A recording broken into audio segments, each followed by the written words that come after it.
there is possibly and I've spoken about this before, the stigma around the title of gamer. That, kind of 15 years ago or so, if you were labelled a gamer, you were labelled someone who sits in their bedroom, is very isolated, probably quite antisocial, spends a lot of time, wasted time playing games. That's just not the case. And actually, gamers and the people who play games, it's a valid career trajectory for many people. Like esports has massively taken off in the last kind of 5-10 years. So I think that stigma possibly around the title of gamer is also being broken down. And I see that as part of the general kind of shift in attitudes towards play on the whole. Hello everybody, and welcome back to Squeezing the Juice, an XR podcast from Juice Immersive. This week I have the pleasure of inviting onto the show Matt Vernon Clinch. Matt is the Business Development Director for the immersive game studio PRELOADED. Matt, thank you so much for joining us. How are you today? Pleasure, mate. I'm very well, thank you. How are you?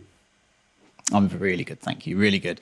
Really looking forward to this conversation. PRELOADED are one of those organisations that I think everyone in the sector knows of, looks up to, respects, and I think I'm just really fascinated to learn more about the work that you guys do and how you go about delivering that work. So I'll jump straight in. I noticed the first thing that people will see when they look at PRELOADED is a banner that says "Play with Purpose." What is play with purpose? What does it mean, Matt?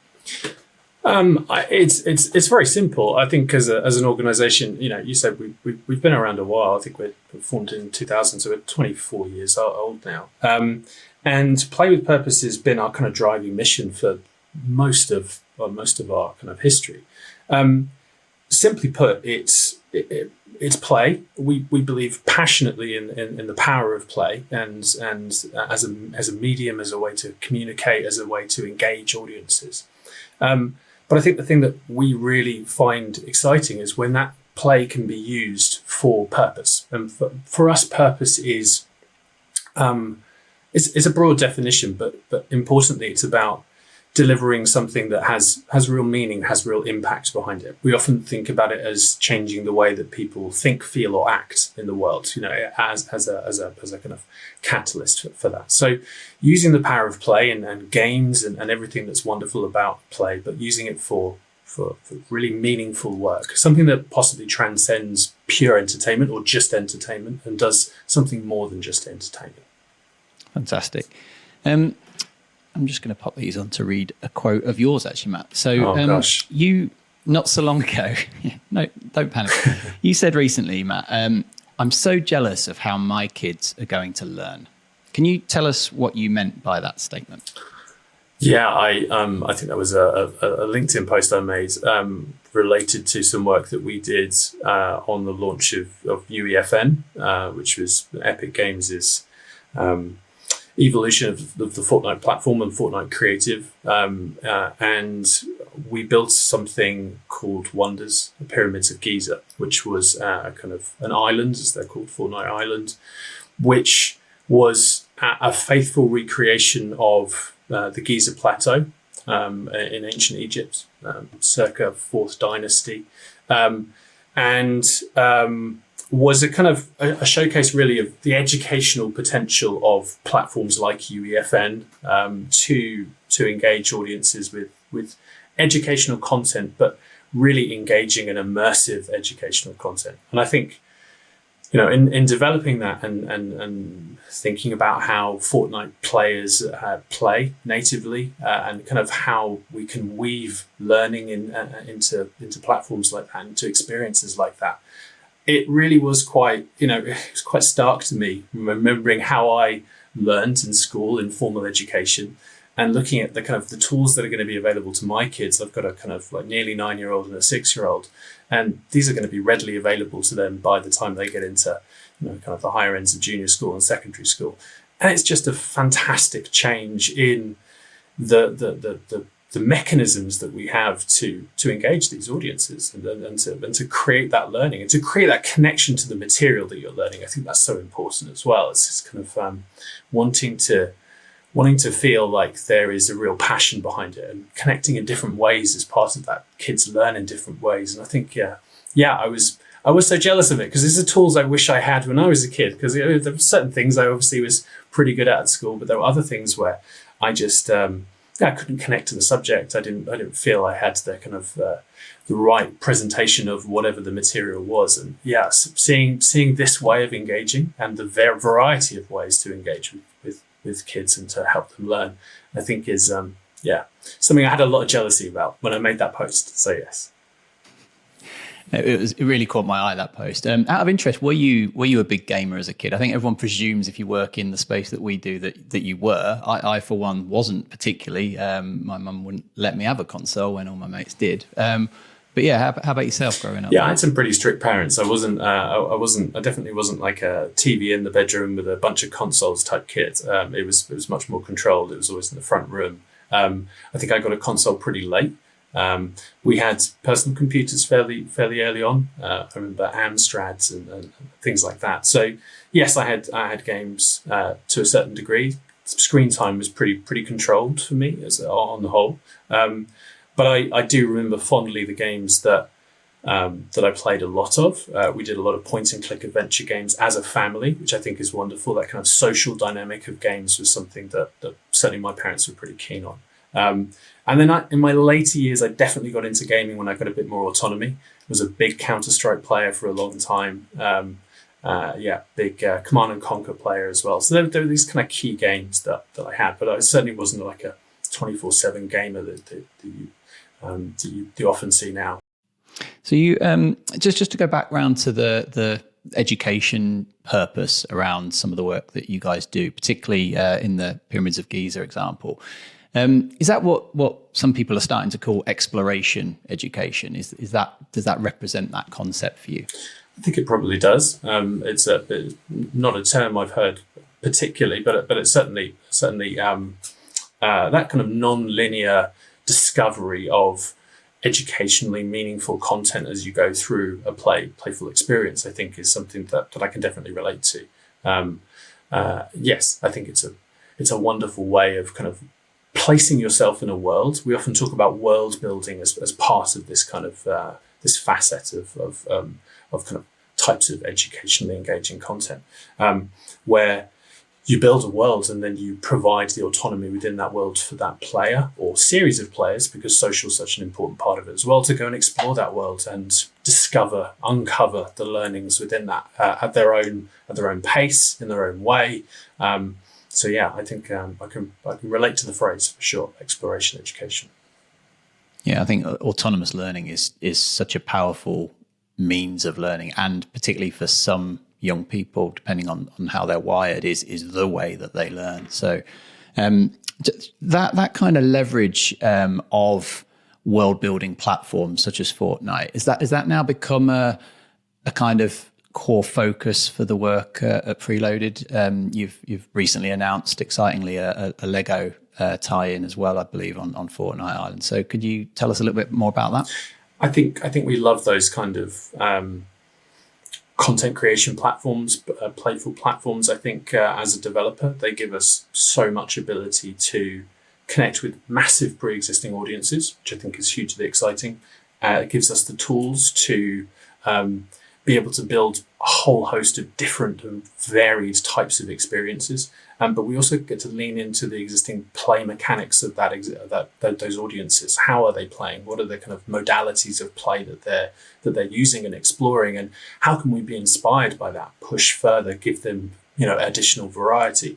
So yeah, I think we get quite excited about them, as well as we're a moderately sized studio. The ability to deliver a game, a playful experience that could go to PlayStation, Xbox, Nintendo Switch. These are things that were previously the reserve of kind of massive AAA studios. It's kind of opening that door, democratizing access possibly to massive audiences on these platforms by being able to build into things like Roblox and Fortnite.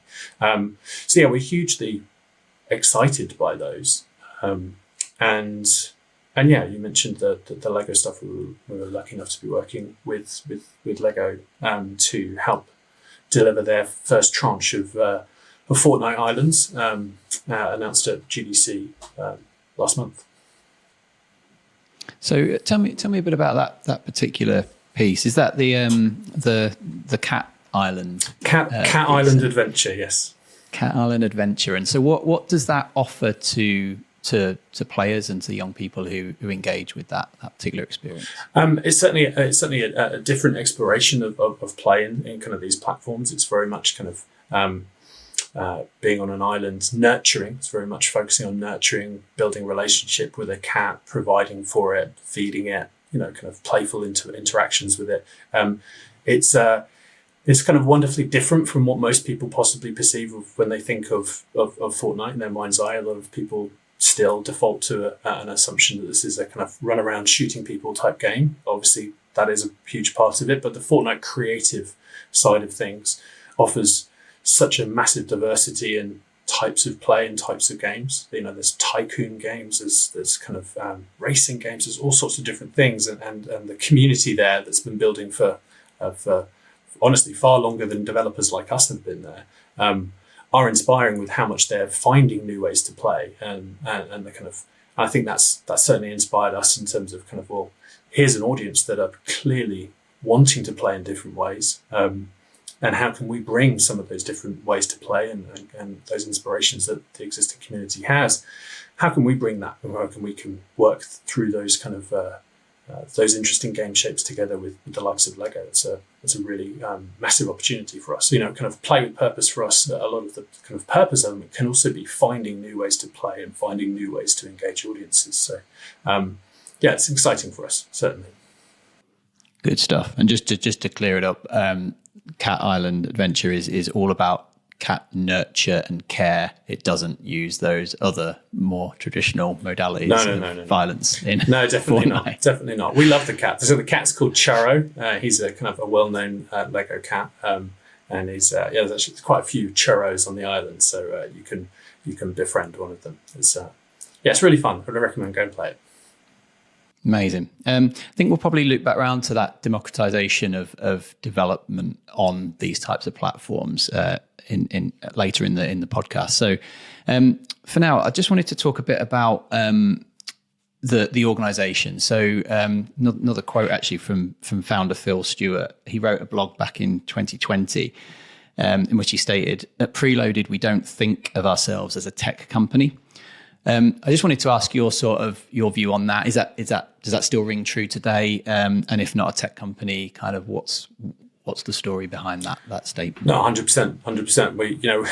We talk about tech a great deal internally, but we actually don't externalize too much of that. I think tech for us is a means to an end. It's a tool set that we as a developer have access to, and so often for both our clients, but also us, it's very important that the products that we develop, they are the story. It's not about the technology that was used to deliver them. Often we're about shifting opinions, changing people's behaviors, etc. That should be the story. It should be what the play brings and the value of that play, not about how the technology was used. And kind of, obviously we're hugely passionate about the capabilities of technology, particularly when we think about kind of new ways to play. But for us, we're about the psychology of play, and we're about creating engaging experiences that really shift the needle in terms of their impact. Bizarrely,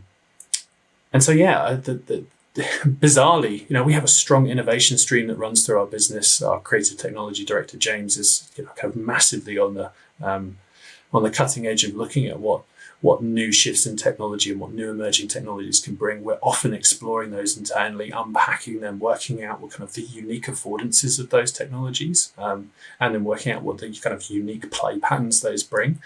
But so often it's not about our kind of primary focus is about the audience that we're building for and how we meet that audience where they already are, and the best way to achieve that. So tech is a means to an end. It's not the story. It's not the primary focus. Good stuff. That leads me on really nicely, actually, to a question about XR, extended reality. Obviously, we're an XR organization and a podcast. Where does XR fit into the wider scheme of things for PRELOADED? Obviously, you don't describe yourself as an XR organization. You're an immersive game studio. But yeah, what's the relationship like between PRELOADED and XR technology, would you say? Super positive. Again, these are arrows in our quiver of the kind of tool set that we have to meet those audiences. And often there are very, very strong signals and reasons to use XR for a particular brief, for a particular need. So we're often speaking to an organization, they'll tell us, we'll synthesize their business needs, we'll ask about their audiences, what they know about those audiences, the personas of those audiences.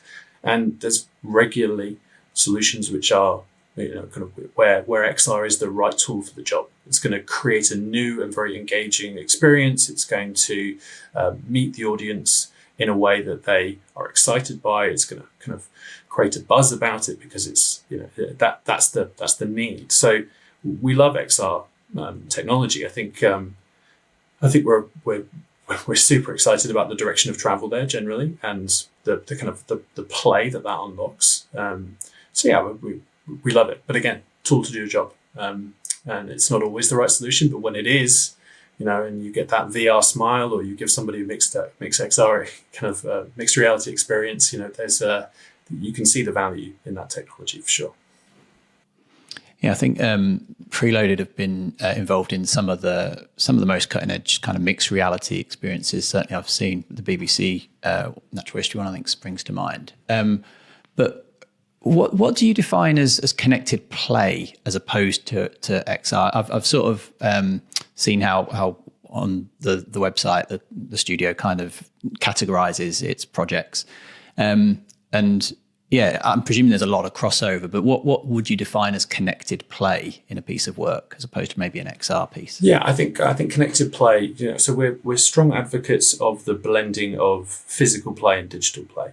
And I think for us, connected play is about connecting those two aspects of how people play. And actually quite a lot of our work more recently has been focused on that kind of that connection between the physical aspect of the play and the digital component. So we did some work recently for Sky, the launch of their kind of Sky Glass TV, and I think it's the Sky Live camera that sits with that, where it's a whole host of kind of body movement games that are part of that. One of them was a kind of piece of IP that we developed called Beep Beep Bop. It's been hugely well received, and kind of that kind of like, okay, so that interconnection between the physical movement that you're using to drive the digital play, how that connects socially to the audience that are playing. It's very much a living room style experience.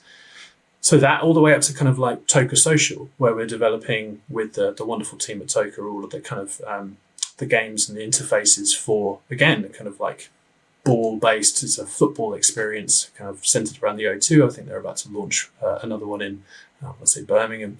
It's been launched over in Mexico as well.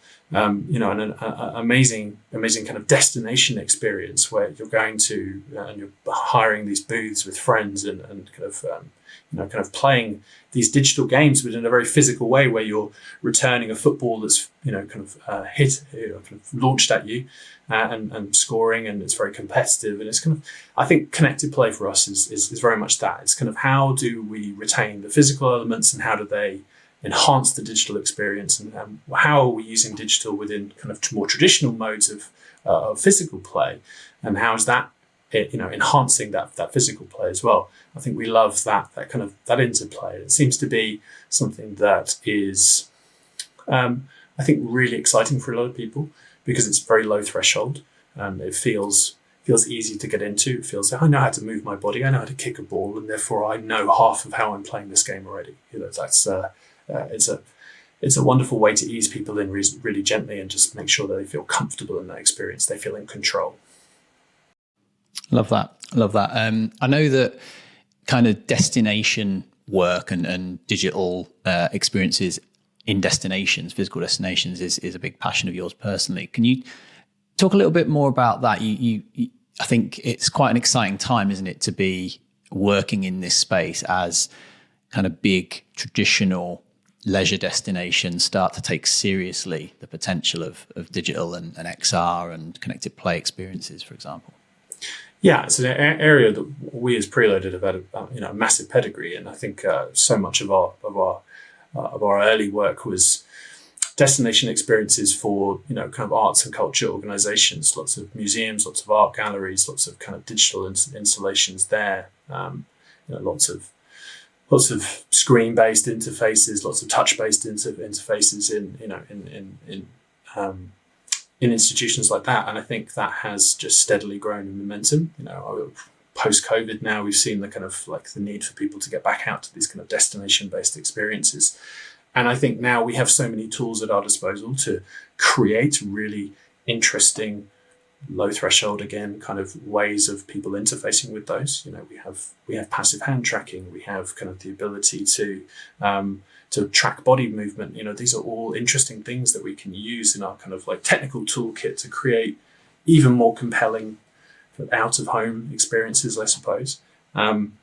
And yeah, the kind of need to differentiate, create something slightly new, create something that is kind of conversation worthy that these organizations can use, I think is something that gets us excited about how we can kind of create something that the public can just come in and, use and enjoy and learn from and kind of be informed by. That's a kind of a super interesting space and definitely one that feels like it's got a lot of momentum now, for sure. Good stuff. Do you think it represents as well a kind of a maturing of people's attitude towards play?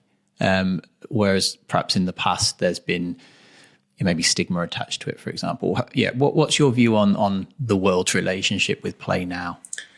Yeah, definitely. I mean, I personally, I think I've witnessed the kind of where play has been a part of our daily lives at different ages, right? And we started the podcast talking about kind of like play controlled by parents in the kind of kind of young person's kind of area, and we've got to that point, kind of over the last 20 or so years where we've now got to kind of play is widely accepted as a medium to communicate and for people to engage with, and it's not restricted to children. It's very much kind of like how adults play. I think we've got that generational shift as well of those who grew up playing games and playing these kind of things, understanding their intrinsic value to them when they were younger, still playing them now, and they're being even more supportive of their children playing and learning through play.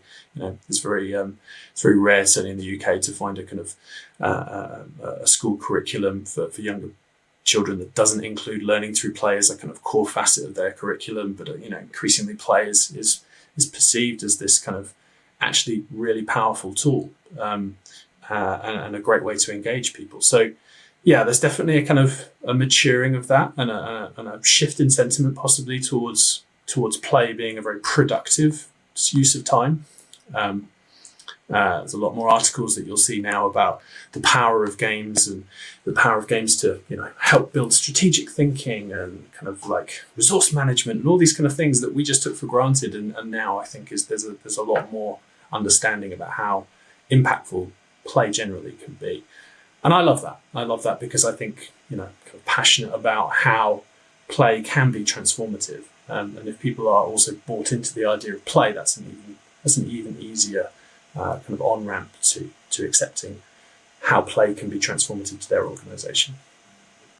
Yeah, absolutely. I just this morning actually heard on a podcast much bigger than our own, that someone described play or video games traditionally as almost like a proxy for our professional lives and our careers, in the sense that you work your way up the levels and you achieve different milestones. And it's an interesting way of looking at it, that actually even our sort of younger selves experienced play and perhaps without realizing it were partaking in kind of just one of life's journeys, really, in terms of progressing our way through those games. Yeah, achievement unlocked. You got past school. I love that. I think also there's we use play an awful lot as the kind of the term to describe what we get excited about. But so often we're talking about games. We're talking about people who play games. I think that there is possibly and I've spoken about this before, the stigma around the title of gamer. That kind of 15 years ago or so, if you were labelled a gamer, you were labelled someone who was sits in their bedroom, is very isolated, probably quite antisocial, spends a lot of wasted time playing games. That's just not the case. And actually, gaming gamers and the people who play games, it's a valid career trajectory for many people. Like esports has massively taken off in the last kind of 5-10 years. So I think that stigma possibly around the title of gamer is also being broken down. And I see that as part of the general kind of shift in attitudes towards play on the whole. Just in terms of enterprise, obviously there'll be a proportion of Preloaded's work that is for enterprise clients or commercial world clients, and a large proportion of ours is. Do you think that shift in attitude towards play and that realization of its benefits extends to enterprise? And what perhaps were the barriers to adoption of XR technology or gamified experiences? Do you think that perhaps are now lifting? Yeah, I definitely see the kind of the shifting perceptions being one and the same. I think in many ways enterprise is one of the spaces that's often a first mover in trying out new things, particularly in very forward thinking and innovative organizations. They want to kind of create new ways to engage their staff, their employees in some kind of experience. And yeah, I think that same shift in perception is part and parcel of that. I think XR is a very easy way to do that. XR is a medium, certainly for one, that maybe people aren't familiar with in their kind of personal lives.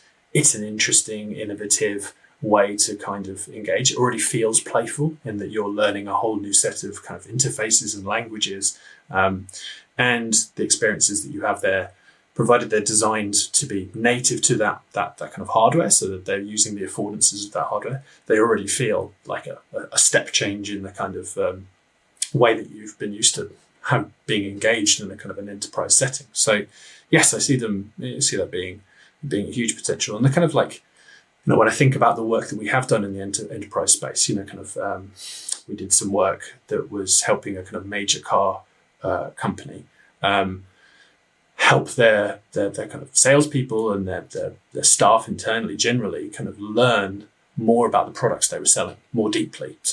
And it was a kind of peer-to-peer kind of quiz-based game where you could compete, kind of asynchronously with people in your same organization half a world away, and you were competing for kind of who knew more about the products. Kind of that's a great way of instilling learning, but also in a kind of like, a fun, competitive way within an organization as well. We've used it to showcase interfaces on cars and kind of what the future of kind of electric car travel might look like, and how that kind of interface and what it feels like to be inside one of those vehicles. They're all interesting, playful in different ways, ways of kind of meeting a business need. I think that's the thing that we always start with is what's the business need, and then what's the kind of solution that meets that need. In terms of the platforms, the world building platforms that, as you mentioned earlier in the show, that you're starting to deliver work on now and deliver projects on. We had Laura from Roblox on in the last episode, and she talked a lot about the kind of direction of travel for Roblox as a platform. Which kind of age demographic they're now looking to kind of move more into. But also we talked a lot about talent and how the democratization of games development via these types of platforms for the individual, for young individuals, is really unlocking a huge amount of potential for them. Just your reflections on that, really. Obviously, as an organization that works on some of these platforms, what's been your experience? Yeah, there's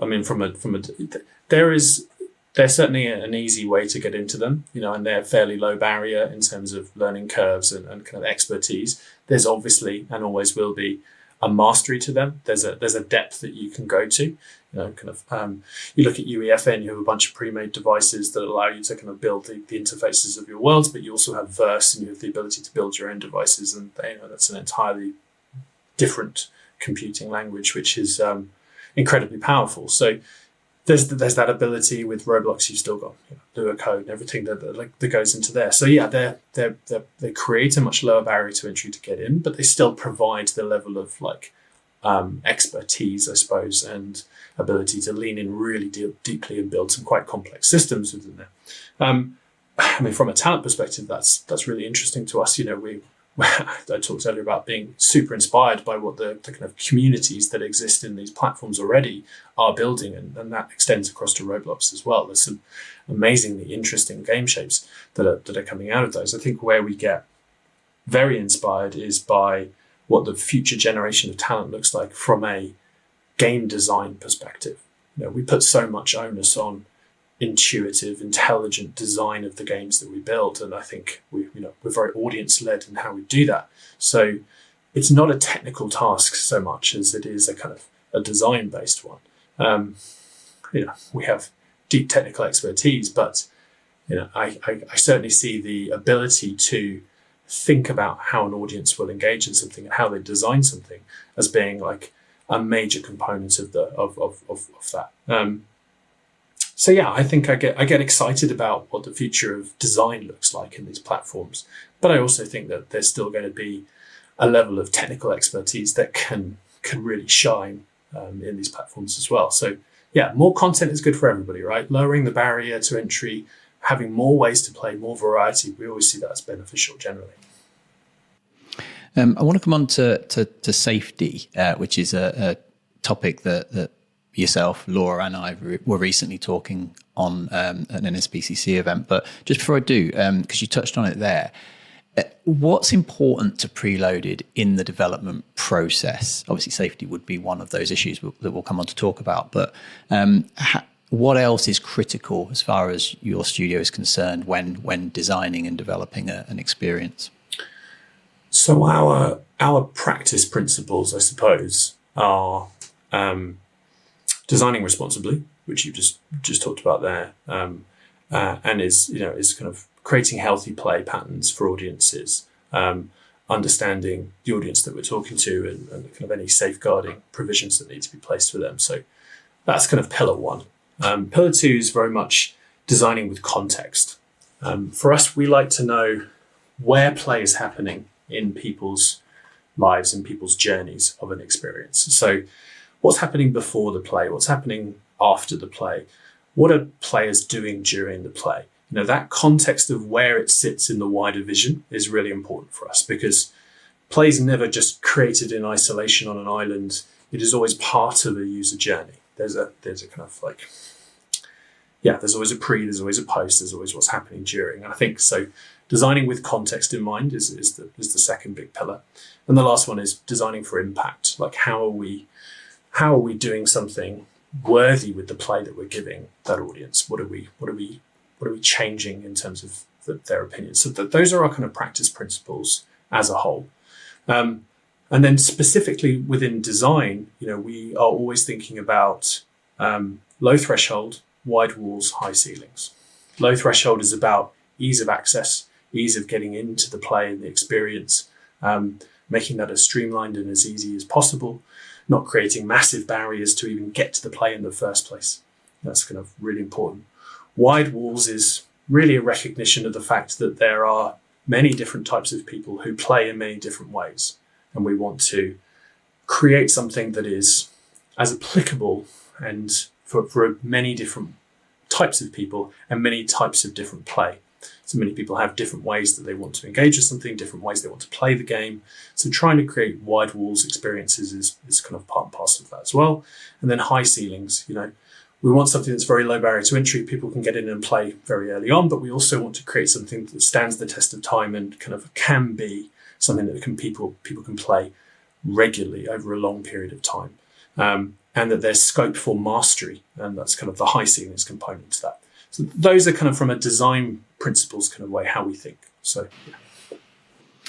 And in all of that, how much do you work directly with intended audiences, and how important is that to the process? And is there perhaps an example of a project Preloaded have delivered that really stands out as where that was like absolutely best practice and an amazing audience to engage with early on?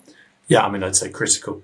To the point where it's often one of the first conversations we have with a client is who is your audience and how can we test with them throughout the process. So we're very much a design first, build second. And during that design, we're often concepting and prototyping, and audience validation and audience feedback to inform that kind of design process is implicit in everything we do, and is a kind of cornerstone of what we would do. So we're often working with our clients' kind of own testing frameworks, or testing pools that they have of kind of, might be passionate customers, it might be kind of internal testing groups that they have. But we're also, if they don't, we're also going to our own. We have external testing bodies that we use for kind of different types of testing, depending on the kind of point in production that we're in. So yeah, it's critical. As an example, so I think we did a piece of work recently with Kimberly-Clark and the Andrex team, building a product called GoTime. I'm familiar with it, as is my 3.5-year-old. Yep. For those unfamiliar with it, it's a kind of an application, a kind of iOS and Android app that supports parents and children on the toilet training journey of their child. Andrex approached us with a wonderful challenge, which is there's a toilet training crisis in the UK. The average age that children are toilet trained is increasing quite dramatically, and has increased quite dramatically over the last 10 years. Schools are finding it challenging. Children are going to school now not fully toilet trained. How can we support them in that journey as a kind of the Andrex brand? Really interesting brief and really interesting challenge. However, we knew that parents and children themselves would be a really critical audience for this, and finding the balance of the right product shape, but also the right way to engage with those children and parents at the same time was a kind of critical component of the success of that project. So working with those intended audiences at every stage, getting the relevant pieces of feedback from them, and the relevant validations of our design thinking and direction was critical. It's just an example of how you can never build anything for audiences in isolation.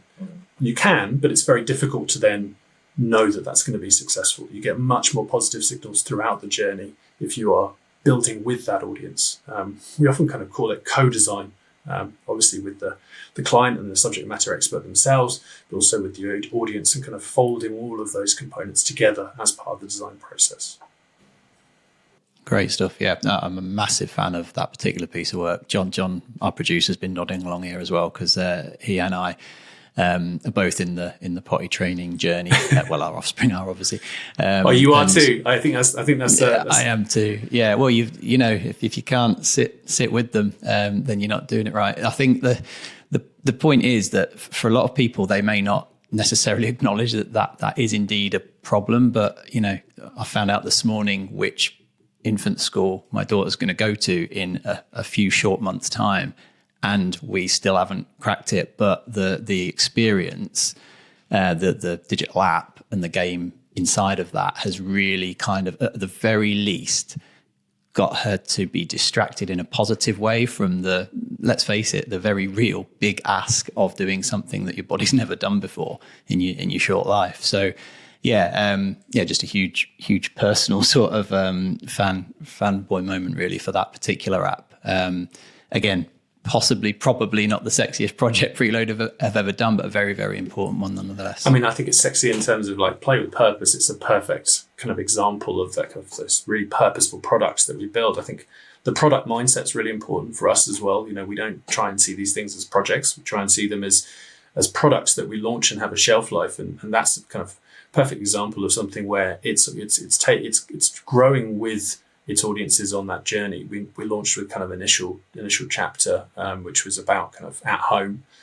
We've now kind of got out and about as kind of as playful characters, but also lots of talking about audiences and the function of testing. You know, we were pretty sure very early on that from our own standpoint, we didn't want to create an app that parents could just put children in front of, right? This didn't feel like the right dynamic. It didn't feel kind of responsible in that kind of designed responsibly way that we take from our kind of practice principles. So we really wanted something that made parents part of the process. I think the Andrex team came to us as well with lots of insights that said that like just how important the parent was in that toilet training process. It's not kind of something for the kids to do in isolation. I think that was, so it was really interesting. We really lent into that in terms of the modalities of play. It's very, you obviously know, but for those who haven't experienced it, it's very much like a storybook or a playbook kind of example. The parent has a role in that play. They are the narrator of the story. The child has a role where they are being able to interact with Bunny and the characters and the objects in the scenes in certain ways to further the story. So there's a definite kind of relationship and a kind of recognition of the social dynamic of that learning experience, rather than here's an iPad with a story on it, you're going to learn about toilet training, off you go. That felt very wrong. And, that audience testing was really critical for us in kind of validating that as the direction of travel and that being something which parents were bought into as much as the children were. Absolutely. And it shines through in the final product as well. And our experience as parents has been exactly that probably my more comfortable moments during this journey have been when we've been engaging with the app, because it gives you kind of a sense of purpose in the process as well, and gives you that sort of almost that third person voice to adopt as the narrator, and kind of it's an incredibly powerful tool. So anyway, moving on from potty training, as we must. I'd just like to talk a bit about safety. Obviously, it's a topic that you and I came together on as part of a wider panel discussion and roundtable event with the NSPCC a few weeks back. Laura from Roblox from the last episode was there as well. That was part of the NSPCC's inaugural Game Safe Festival, and it brought up a whole host of interesting topics around safety for the games and wider tech industry. What's your kind of view on where safety needs to belong in the design and development process for immersive games experiences? I think it fundamentally has to be a core component of it. It's certainly a component of ours within the realms of kind of safety controls that we were able to as developers. And is a strong consideration for us. But I guess that's the shape of studio that we are, is that we're very much kind of thinking about that stuff first and foremost. As I say, it's one of kind of our practice pillars. So, but when I think about, and this was a very good part of the discussion, when I think about other organizations and other game studios and so on, I think it has to form a key component part of the design process in terms of every aspect considered for how audiences are going to integrate with it, how peer-to-peer communication will happen, how moderation happens within it if it needs to. I think we have a moral obligation, should I say, to certainly the younger generations to keep them safe online as long as we possibly can. With digital nativeness happening younger and younger with children, as is the more digitally native world they're growing up in, is kind of assumed and expected. I think as the older generations it's a kind of moral obligation of us to make sure that we're doing everything possible with the products that we build, the digital products that we build, that we know that they will be using, to keep them safe in the most strict way we possibly can. That's not always easy, and I think that was very much part of the conversation at NSPCC was there's a lot to do, and it's coming at us really fast, right? Because this is always feels like something we're possibly slightly on the back foot with, even when we're trying to get front-footed with. The world moves very quickly, so I think certainly from our perspective, kind of safety by design, which I think is the NSPCC phrase that they were using. Our version is designed responsibly, but yes, absolutely, they're kind of in lockstep. Yep, safer by design, I think, is for me was the big takeaway from that whole event. Just embedding it into how we think about the products that we're designing long before we're writing code. Lovely stuff. Okay, you guys have recently come back from GDC 24 in San Francisco. Tell us a bit about it. What were some of the hot kind of trends, some of the big things that you saw and got excited about over there? I'm particularly interested in obviously XR related stuff that you saw, but anything at all that you've come back from San Fran with this year? Yeah, I think really positive conference. I think it was I'm not sure the official numbers have been announced yet. Possibly they have been, but I think it was as big, if not bigger, than previous years. Certainly the post COVID years that we've been to, or that I've been to in recent times. Yeah, a lot of positivity generally. I think obviously Epic with some pretty big announcements. One of which was the part of the Lego one that we were part of. In terms of XR announcements, I think still a really strong sentiment towards how and where XR can be used in really engaging ways. I think again, kind of the unique affordances of the XR market being super exciting. I think we've seen lots of really interesting things happening in AR as a kind of that low threshold way of engaging with an experience that doesn't require me to make a dedicated purchase of a new piece of hardware. So really interesting to see the kind of the wealth of AR content that was on show by different developers within the kind of the trade show side of things. Some really interesting talks on the use of XR and kind of best practice there as well. Yeah, I think prevailing sentiment was really strong. Obviously, the games market is in a challenging space right now globally. I think it'd be wrong not to recognise that there were lots of discussions around how best to kind of mitigate or ride this kind of blip that a lot of the games industry is facing right now. Certainly in the kind of direct-to-consumer or kind of developer-publisher model. I think for studios like us, that are much more kind of work for hire, that's not so much of a challenge. There's still that sentiment that we talked about around play and use of play that I think is making us possibly feel a bit more buoyant than most. But yeah, I think on the whole, a really good conference, and a really, for us, it's often about the meetings and the stuff that happens in the bars and the restaurants around the outside rather than what happens in the actual conference. But what I saw of it seemed very positive. Great stuff. Brilliant. I'd love to get over one year myself. So just coming to a wrap, I think, just future gazing a little bit. What do you think immersive gaming, Matt, would look or will look like maybe 10 years from now? And just to append to that question, how big a part will spatial computing be playing in immersive gaming in 10 years' time? What's the phrase? We always underestimate. We always overestimate the next 5 years and underestimate the next 10. Isn't that the kind of the generally accepted phrase?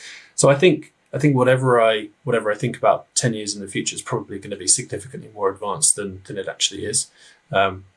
As in the reality will be far further forward. I think we're going to probably get to a point where kind of there is an all-day wearable device. We're starting to see the major players there kind of explore lighter, simpler, more contextually aware devices. Ones where not only do you feel more connected to the outside world, but you also then have the ability to use the outside world as a canvas for the kind of the play or the experiences that you're building. And the definite direction of travel at the moment certainly feels towards getting to something where I can put it on first thing in the morning, I can take it off at the end of the day. It's enhanced my day in so many different ways. I've been able to play, I've been able to get notifications, I've been able to be more productive at work. I think the journey towards that needs many, many steps to get to that point. But that all-day wearable feels like a kind of the North Star that everybody's tracking to at the moment. I think what I probably see is that there are so many there's probably going to be a massive diversification of the ways of playing. It's not one singular device. It's probably lots of different types of devices. We're seeing some really interesting things now, the kind of like the rabbit and the humane pin and so on, trying to find new ways that are not something significant I need to strap to my head. I think we've all got used to walking around with a digital device all day in our kind of pockets, and we're starting to use that device to create kind of new and more engaging ways of kind of experiencing content. It's kind of, for me, it's what are the other 2 or 3 devices that also offer some additional component piece of that? One might be a headset. One might be something that sits in my ear.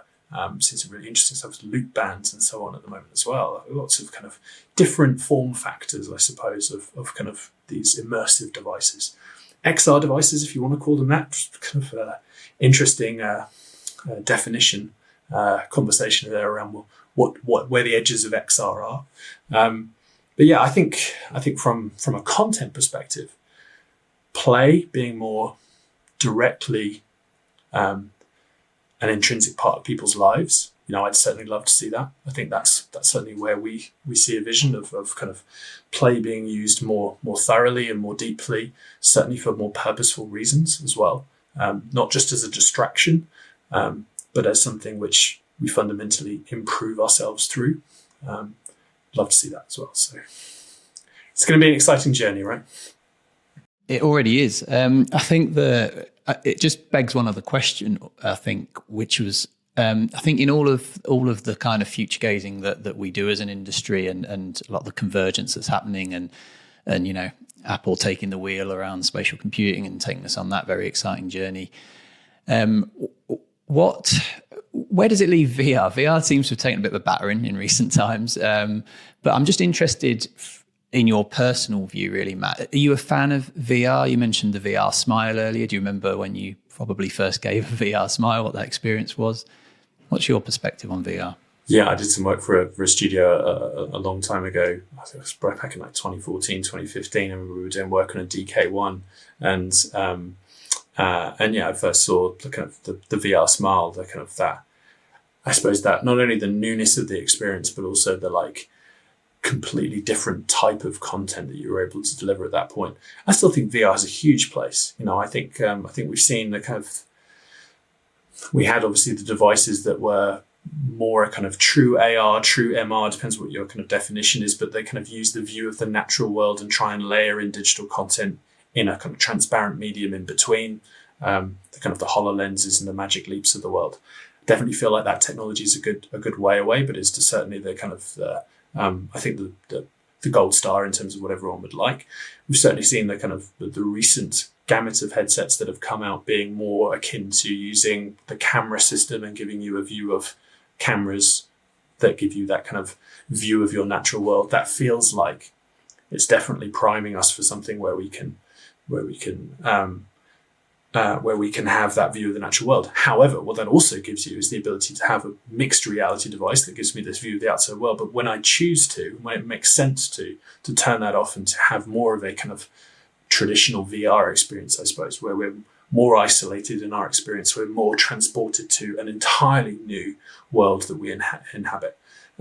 So I think it fundamentally has its place. I think it's more a case of, when does it make sense to use A rather than B? When would I use mixed reality, and when does that make sense? And when do I not want mixed reality? When do I need virtual reality? Seen some really interesting stuff recently around kind of the experiences that you can have in VR in bed. The latest updates, I think, to the Quest 3 included much more kind of lying down features. Now, it's a really interesting use case where I don't want to be staring up at my own ceiling. Mixed reality doesn't make much sense, right? That is a perfect example of where VR and then closing me off from that world and very much controlling what's in my kind of audio-visual space is much more of the intention. So I think it's horses for courses. VR makes perfect sense in certain situations, and in others, it's more of a mixed reality or an augmented reality experience. I think it's knowing that it's one of many different types of experience we can give to audiences. Awesome. Because you've told me you are a big fan of VR, I have to ask you this question, which I'm going to try and ask every guest that is a big advocate of VR. If you could spend some time in virtual reality, Matt, with anybody, both alive or dead, or spend some time anywhere, or indeed virtually spend some time in any moment in history, take your pick. But is there somewhere you would go, someone you would spend time with, something you would witness? So I'm a big motorsport fan and a big sim racing fan. And my application of virtual reality that I love is being in iRacing, turning some laps around a wonderful historic circuit. Let's say Spa-Francorchamps, probably one of my favorite circuits. Give me a really powerful rear-wheel drive car, And who would I spend it with? I would love some kind of real-time coaching from, I don't know, let's bring someone back. Let's bring an Ayrton Senna back, or a Michael Schumacher, someone like that, someone to kind of like turn some laps with in VR in a racing car. Yeah, that would be a joyous afternoon for sure for me. That's just giving me goosebumps because I too am a big F1 fan. Fantastic. Thank you, Matt. Just very finally, and I keep saying finally, just one other question. John asked me to throw this in, actually. We've talked a bit about generations and how different age groups tend to play, what their style of play is. Just to wrap, as we, you and I, get older, how do you think we're going to be playing as we enter our later years, versus how will John and I's 3 and 1 year old kids, how will they be playing, do you think, if people look back at this podcast, should they ever look back at this podcast in 30, 40, 50 years time? Generational play, it's just an interesting issue, I think, for us to think about, and maybe some of your work has forced you actually to think about how different age groups play. I think the play that feels native to us is probably the play that we grew up with within a certain period of time. I certainly know that I default to my perceived notions of what play patterns are. I know what a first-person shooter feels like, and I feel that feels native to me. I know what a kind of like top-down real-time strategy type game feels like, because that's kind of native to me. I think we'll have that understanding of what play and games feels like from our youth. Same way that kind of like, and this is not everyone, I'm massively generalizing, but the same way you kind of like, you feel more akin to the music of your generation that you grew up with. I think there's probably a similar kind of stance on kind of play patterns and ways to play that feel native and familiar to us. I suppose that depends on how much that evolves, depends on how much you continue to play through your later years and how you can force yourself to be immersed in the new ways to play, and you don't kind of become a bit of a traditionalist. The way that our children will play will probably be completely different. Their accepted play patterns and their kind of native language around what play feels like and what feels comfortable to them will feel completely different. And I can't probably tell you what those will be, because that'll be the generational changes, it'll be the platforms, it'll be the mediums, it'll be the games that they fundamentally grow up with. So it will feel very different, and I think that certainly as a parent, part of my role I feel is staying very close to and understanding what my children are experiencing, or why it's valuable to them as well. Not why it's different to what I know, but why they connect with it and why it's so important to them, and that will give me a deeper understanding of kind of how they think, how they play, how they feel. I think that's possibly the challenge of my next 20 years, is trying to stay close enough to what my children are doing so that I can understand not only to be better at my job, how as that audience are they kind of, are they thinking, how are they playing, but also as a parent. Yeah, it's kind of impossible not to take your work home, isn't it? When you work as you do in game design and with younger people. Matt, thank you so much. It's been an absolute pleasure. Really fascinating conversation, as I knew it would be. Thank you for giving us your time and coming on to Squeezing the Juice. Hope you've enjoyed it. Absolute pleasure. Always good to chat about this kind of stuff, and always good to spend time with your own. Thank you.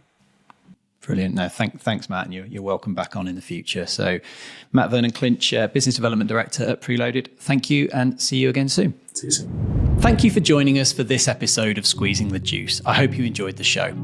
If you'd like to give us a thumbs up, a like, or a follow wherever you get your podcasts, it'll help us grow our tribe as we build the pod.